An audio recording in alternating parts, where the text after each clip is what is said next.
ज्या ज्या लोकांनी बलिदान दिलं, जवळपास 3 लाख लोकांनी ते राम मंदिराची पुनर्निर्मिती व्हावी, त्या ठिकाणी राममूर्तीची प्राणप्रतिष्ठापना त्या ठिकाणी व्हावी आणि त्या क्षणाचं साक्षीदार होण्याचं भाग्य आज आपल्याला सगळ्याला आज नरेंद्रभाई मोदी यांच्या माध्यमातून बघायला मिळतं आणि मला वाटतं हा ऐतिहासिक ठेवा आहे आणि हा ऐतिहासिक ठेवा संपूर्ण जपायचा आणि आपल्या पुढच्या पिढीकडे हस्तांतर करायचं हे तरुणाईनं कुठेतरी लक्षात ठेवणं आज आपल्या माध्यमातून मी माझ्या तरुणाईंना एवढंच आवाहन करतो. साक्षीदार होता येते अनेकांना, पण यातली एक महत्त्वाची गोष्ट आजची उद्धव ठाकरेंना निमंत्रण पाठवलं गेलं, साक्षीदार होता येण्यासाठीचं त्यांचं भाग्य होतं, पण त्यांनी ते निमंत्रण नाकारले. काय कदाचित त्यांच्या चालू कर्माचं ते फळ असेल, त्यांचं प्रारब्ध असेल, त्यांना ते उपभोगता आलं.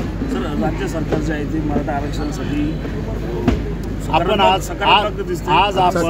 आजचा दिवस आपण श्रीरामाच्या भक्ती सोहळ्याचा प्राण प्रतिष्ठापनेचा सगळेजण साक्षीदार होतोय. मला वाटतं त्याच मुद्द्यावरती आज आपण हा सोहळा सगळ्यांनी आनंदानं साजरा करावा आणि त्याचे साक्षीदार बनावं एवढंच तुम्हाला. यज्ञ केला, आज काय मागितलं प्रभुरामाचं? यज्ञ केला आणि एकच मागितलं की विश्व नेता, विश्वपुरुष पंतप्रधान नरेंद्रभाई मोदी यांच्या मार्गदर्शनाखाली भारत सर्वश्रेष्ठ देश व्हावा आणि तो सर्वश्रेष्ठ बनेल अशी रामचंद्र चरणी मी प्रार्थना. एबीपी माझा, उघडा डोळे बघा नीट.